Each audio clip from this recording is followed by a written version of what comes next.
guys, welcome back to my channel. So today's story of Alison is recording for... liatin aja. Ya, jadi pada video kali ini aku sebenarnya nggak tahu sih ini temanya masuknya ke apa, karena kan biasanya aku suka ngevlog tentang traveling dan tutorial makeup gitu. Kali ini aku mau ngobrol sama teman aku lewat video call, namanya Deon. Jadi Deon ini dia teman dekat aku. Dulu kita pernah kerja bareng di Bandung. Cuman saat ini Deon sekarang kerja di Jakarta, jadi dia tinggal di sana gitu. Nah, di tengah wabah virus corona yang sedang melanda Indonesia ini, aku pengen kepo gitu keadaan di ibu kota negara Indonesia ini seperti apa sih gitu sekarang gitu, karena kan dia udah tinggal di Jakarta nih, mungkin dia lebih tahu suasana di sana seperti apa gitu kan. Jadi aku bakalan video call teman aku sekarang. Oke, ikutin terus videonya.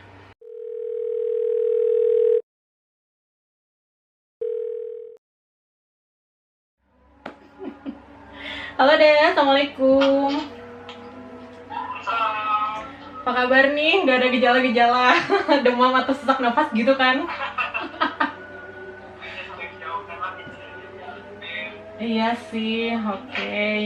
Oke deh, jadi pada kesempatan kali ini nih aku sebenarnya lagi bikin video buat konten YouTube aku.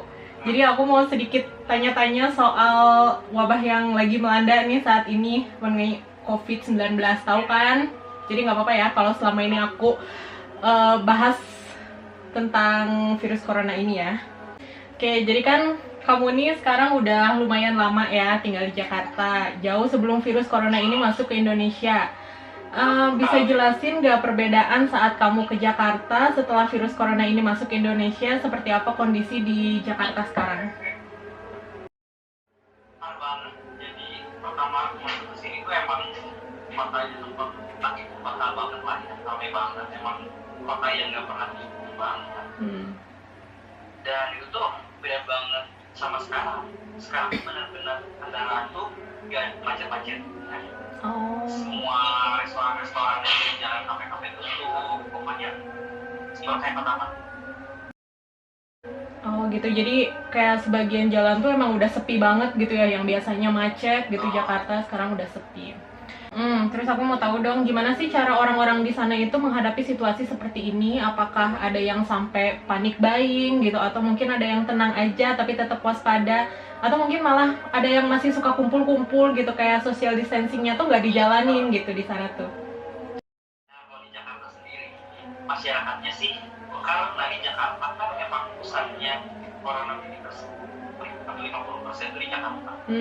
Dan orang Jakarta atau masyarakatnya emang udah pada sadar sendiri, mereka udah social distancing sendiri, udah stay at home, jadi emang benar-benar mereka menjaga sendiri, mereka juga takut karena dan tapi yang aku suka orang Jakarta itu kan pada toko-toko juga banyak yang buka ya. Jadi mereka tuh benar-benar yang stok makanan banyak banget tuh, kayak yang besok mau yang berakhir gitu. Oh, jadi masih ada yang sampai panik buying gitu mungkin ya? Sama yang belanja sama suami dan anaknya, ya soalnya kan contoh beras tuh satu orang bisa 1 biji doang kan, 1 kilo misalkan. Mereka tuh ngajak suami sama anaknya biar dapat. Oh iya, ngerti. Oh, jadi mereka ngeborongnya dengan cara seperti itu ya, jadi ngajak keluarganya biar mereka juga dapat jatah satu-satu gitu. Oh, oke. Nah, terus kamu sendiri nih menghadapinya dengan cara apa? Aku sendiri kan emang itu tuh pekerja hotel, pasti tidak yang sampai dengan batas yang ditentukan. Dan kerja aku sendiri itu sampai tanggal 1 besok mulai work from home dan ya semuanya libur. Oh, oke. Berarti sampai saat ini kamu masih kerja nih? Sampai tanggal 31 Maret kita semua masih kerja. Oh, oke. Tapi mulai tanggal 1 kita shutdown untuk semua warga karena naik kantornya. Oke, sekarang karena kita sama-sama orang perhotelan nih ya, bisa jelasin nggak ya? Ini jangan ngomongin dari sisi pekerjaan kamu yang sekarang jadi sales dulu ya. Kita mau tahu dulu sebenarnya gimana sih gitu kebijakan dari manajemen sendiri terhadap tamu dalam menghadapi COVID-19 ini? Dari manajemen ke tamunya dulu ya. Nah, pertama-tama meskipun nggak banyak tamu, tapi kita tetap memberikan yang terbaik kalau untuk tamu, memberikan keamanan dan kenyamanan. Contohnya misalkan dari pertama mereka masuk, mereka udah diperiksa oleh security kita, udah diperiksa suhu badan, di sanitizer di mana-mana, dan kita tuh udah nyiapin untuk check-innya itu udah ada social distance yang nggak boleh terlalu dekat. Emang kita udah kasih tanda-tanda juga biar check-innya nyaman dan nggak terlalu dekat juga. Dan di masuk ke lift juga kita udah nyiapin untuk namanya ya social distancing lift, kan namanya yang jarak harus mereka harus hadap kemana. Dan di liftnya kita udah kasih tanda biar mereka menghadap kemana biar nggak terlalu dekat juga. Oh, berarti udah sejauh itu ya. Terus, seandainya nih ada tamu yang terdetek suhu tubuhnya tinggi gitu, kira-kira apa yang akan dilakukan hotel sama tamu tersebut? Nah, paling kalau yang sejauh ini sih belum ada ya ke kita. Dan paling kalau kita sih minta diperiksa di rumah sakit terdekat, karena kita makanya lokasinya dekat sama SPAD yang di sini, jadi kita menyarankan untuk periksa terlebih dahulu.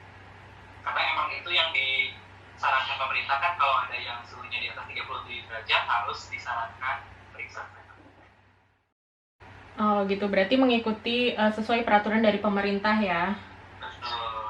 Oke, kalau tadi kan dari pihak manajemen ke tamunya ya, sekarang aku mau tahu dari segi manajemen ke karyawannya itu sendiri seperti apa sih?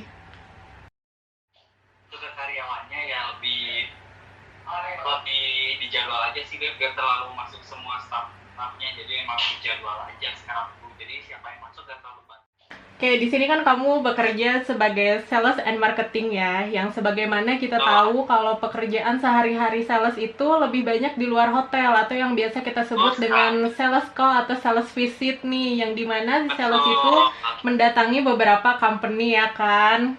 Nah, terus yang aku mau tanyakan di sini, dengan diterapkannya social distancing seperti ini, ada cara lain nggak sih yang dilakukan sales, atau mungkin sampai saat ini kalian masih sales call gitu? Untuk sales sendiri di Jakarta, memang sampai 2 minggu yang lalu tuh masih sales call. Dan akhirnya setelah ada social distancing, perusahaan-perusahaan itu gak mau ada orang luar yang masuk ke perusahaan.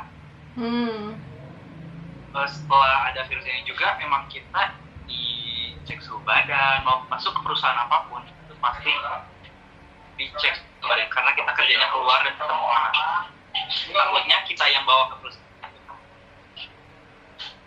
Jadi bisa mungkin ya dicek suhu badan, cuci tangan juga setelah masuk perusahaan, hand sanitizer pastilah itu di semua perusahaan manapun.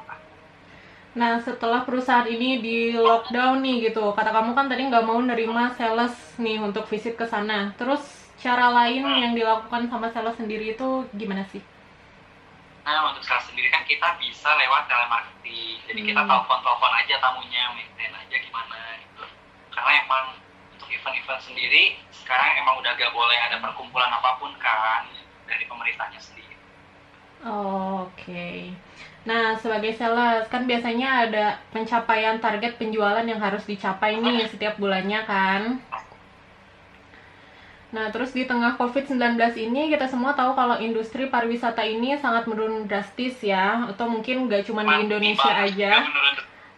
Udah mati banget kan, dan nggak cuma di Indonesia aja, tapi juga di seluruh dunia mungkin okupansi itu mereka nggak ada yang tinggi gitu, karena mungkin wisatawan juga mereka takut gitu kan untuk melakukan perjalanan di tengah wabah virus seperti ini kan gitu. Nah, di hotel tempat kamu bekerja sendiri, gimana sih kebijakan manajemen terhadap salesnya nih gitu dalam target yang harus kamu capai?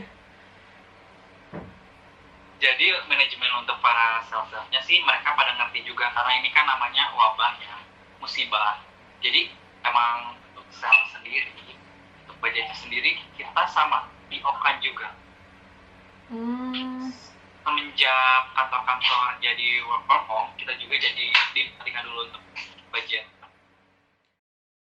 Terus kamu tahu nggak sih sekarang tuh ada beberapa hotel yang mereka sudah memberlakukan penutupan. Itu menurut kamu efektif nggak sih untuk dilakukan? Efektif sih menurut aku sih, emang itu sih anjuran dari pemerintah ya untuk menutup hotel yang okupansinya di bawah 10%. Kan emang sayang banget. Jadi emang rata-rata hotel di Jakarta harus shutdown dulu untuk sampai waktu yang ditentukan berikutnya lagi setelah ada notif dari pemerintah. Ya terlalu banyak juga kan. Oke, tapi kan nanti hotelnya jadi nggak ada pemasukan nih, gimana dong? Betul. Nah itu dia. Itu adalah apa sih namanya, resiko dari yang kerja di hotelier. Iya sih, tapi memang istilahnya memang harus ada yang dikorbankan lah ya kalau misalkan emang mau menjadi lebih baik gitu kan. Betul. Oke, sekarang di luar dari perhotelan ya. Kamu ini kan aslinya orang Garut ya, Dek? Betul. Nah, aku mau tanya dong, keadaan di sana seperti apa dalam menghadapi wabah ini? Mungkin keluarga atau teman kamu ada yang cerita gitu? Nah, di pengalaman aku sendiri kan untung masih aman ya, alhamdulillah sampai saat itu aman-aman aja. Dan setiap ada yang positif itu langsung dilempar ke Bandung, karena emang di Garut sendiri gak bisa nanganin virus ini. Dan dari bupatinya sendiri, Bapak Budi itu menekankan ke masyarakat untuk lockdown lokal, tapi itu tuh gak bisa dilaksanakan. Jadinya hanya dibatasin aja, jadi gak lockdown, jadi dibatasin aja untuk aktivitas masyarakat biar gak terlalu hektik kayak biasanya. Dan yang mau keluar masuk kota tuh diperiksa dulu. Berarti masih tetap ikut aturan ya gitu, walaupun Betul. walau aku mau ngomong pelosok tapi pelosok itu kan. ya pokoknya gitulah ya, berarti masih waspada gitu ya orang-orang di Garut gitu kan. Masih waspada, karena mereka takut juga kan. Betul. Apalagi sekarang pemudiknya tuh banyak banget yang dari Jakarta yang emang kantornya terpaksa tutup. Mereka gak punya gaji, mereka meskipun emang gak boleh mudik ya sama perintah, mereka gak ada pilihan lain. Iya sih, karena walaupun diliburkan juga bukan berarti kita bisa jalan-jalan atau mudik gitu kan. Betul. Justru kita harus tetap diem di tempat tinggal kita masing-masing. Gitu. Ya, karena mungkin kesian juga ya kalau misalkan kayak di kampung gitu kan, mereka tenaga medisnya juga sebenarnya lebih susah ya, nggak kayak di kota-kota gitu gitu. Jadi ya harus kesadaran diri sendiri lah ya gitu, karena kan bukan tanggung jawab medis juga kan sebenarnya corona ini, tapi udah menjadi tanggung jawab semua karena udah seluruh dunia gitu loh masuknya. Iya, betul sekali. Nah, terus sebelum social distancing ini diterapkan di Indonesia, seberapa sering sih kamu pulang ke Garut? Ke Garut tuh bisa sampai 2 minggu sekali, sebulan 3 minggu sekali, sering banget pokoknya. Tapi sekarang mau pulang aja takut kan, maksudnya meskipun kita kelihatannya sehat, kita gak tahu kita bawa atau enggak. Ya sih. Nah, saat ini juga kan ada larangan untuk pulang kampung ya, yang tadi kamu bilang kan. Nah, terus kamu nih sebagai orang yang sekarang istilahnya merantau lah ya ke Jakarta nih gitu, karena kamu kerja gitu. Terus juga tadi kamu bilang dari hotel tuh tanggal 1 besok itu ditutup gitu ya. Berarti kan dari karyawannya sendiri juga nggak ada yang kerja kan. Nah, Betul. tapi kamu nggak bisa gunakan waktu itu buat pulang ke Garut nih karena ada larangan pemerintah tersebut gitu. Gimana nih? Kalau gak bisa ya terpaksa harus stay kosan, benar-benar. Tapi kasihan sih banyak yang komen dan komplain juga masalah ini gitu. Misalkan yang gak bisa pulang, mereka gak punya gaji, mereka mau makan pakai apa gitu loh. Sementara mereka gak boleh kemana-mana. Iya sih, justru yang aku pikir juga. Bingungnya di situ sih ya. Iya benar. Mungkin kamu bisa kasih tips nih sama teman-teman supaya nggak bosen gitu selama self quarantine. Saya sih anjurin tipsnya ya untuk biar nggak bosan. Kita bisa olahraga di rumah. Olahraga apa aja yang yang gampang-gampang. Contohnya push up, sit up, atau loncat tali, bisa juga kan. Setelah olahraga biasanya udah bosan-bosan, kita bisa bikin kreasi sering masakan-masakan, bisa juga. Karena emang itu bisa membunuh rasa bosan kita juga. Terus setelah masak-masak ada juga misalkan nonton, saya nyaranin sih nonton. Ya nontonnya contohnya drama Korea lah yang gak tamat-tamat itu. Yang seriesnya panjang biar kita ada kegiatan juga kan. Gak bosan tuh, bisa lah dicoba di rumah masing. Ya pokoknya intinya menyibukkan diri lah ya gitu, biar kita nggak bosen gitu kan, dengan cara apapun kalau bisa. Scroll Instagram doang. Iya benar. Jangan stalking terus gitu kan, makin lama stalking makin. Iya bener. Ya pokoknya tetap melakukan hal positif lah ya gitu selama self quarantine ini gitu kan. Oke, terakhir nih Dek, ada yang mau disampaikan nggak kira-kira, atau mungkin mau kasih support gitu, terus harapan kamu nih untuk kedepannya tentang wabah corona yang sedang melanda ini?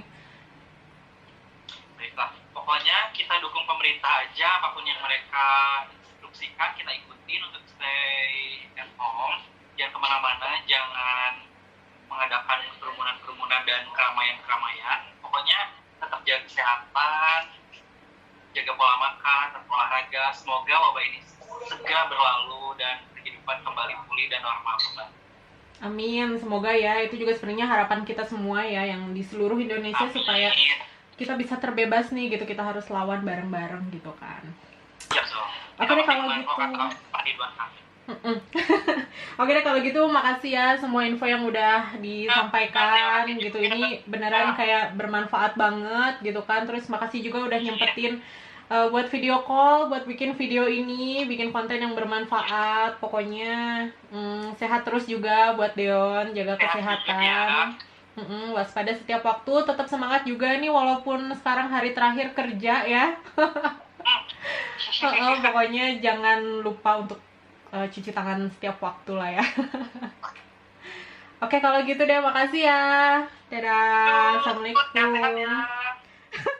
Nah guys, itu tadi ya penjelasan dari teman aku yang ada di Jakarta gitu. Jadi udah bisa digambarkan kan gitu. Jadi Jakarta itu sebenarnya sekarang udah kayak sepi banget katanya gitu. Udah kayak jalan-jalan gitu, udah biasanya macet sekarang sepi gitu. Terus kayak toko-toko gitu sebagian udah pada tutup gitu. Pokoknya kayak tempat umum di sana itu udah nggak begitu ramai kayak dulu. Jadi masalah kerjaan gitu nih, terutama untuk yang orang hotel gitu ya, mungkin kalian ada yang belum tahu gitu, karena kan mungkin kebijakan setiap hotel itu kan berbeda-beda gitu. Cuman kalau di Jakarta sendiri sih mereka memberlakukan kayak penutupan hotel gitu. Mungkin kalau misalkan di hotel lain ada yang memberlakukan kayak unpaid leave gitu, karena memang di hotel-hotel lain juga katanya okupansi itu dipastikan hanya 10% aja gitu, karena untuk meminimalisir kayak penyebaran virus corona ini. Nah, yang aku harapkan juga di sini, aku juga pengen kalian ikutin aturan pemerintah gitu loh, untuk diem di rumah aja. Tapi kalaupun